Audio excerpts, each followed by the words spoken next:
Good morning everybody. আবার চলে আসলাম নতুন একটা ব্লগ নিয়ে। চলে আসলাম আমরা এখন শিলিগুড়ি থেকে কয়েক কিলোমিটার দূর বাগডোগরা এয়ারপোর্ট। তো আমরা এখানে যাচ্ছি একটা ফ্রিজ রিপেয়ার করতে। তো এখানে ইনভার্টার ফ্রিজ আছে, তো কম্প্রেসারের এটা অপারেটিং হচ্ছিলো না, তার জন্য আমরা বোর্ডটা খুলে নিয়ে এসেছিলাম, এটা রিপেয়ারিং করলাম। রিপেয়ারিং করে নিয়ে আমরা যাচ্ছি ইনস্টল করার জন্য। তো সেটাই দেখাবো আপনাদেরকে করে কিছু।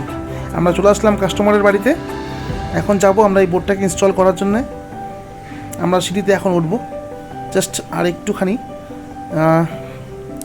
চলে আসলাম আমাদের ফ্রিজের সামনে।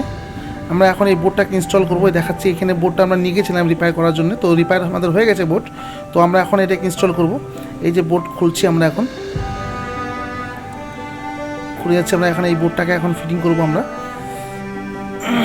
দেখাচ্ছি এখানে সার্কিট বোর্ডটা লাগবে, এখানে ইনভার্টার বোর্ড আছে।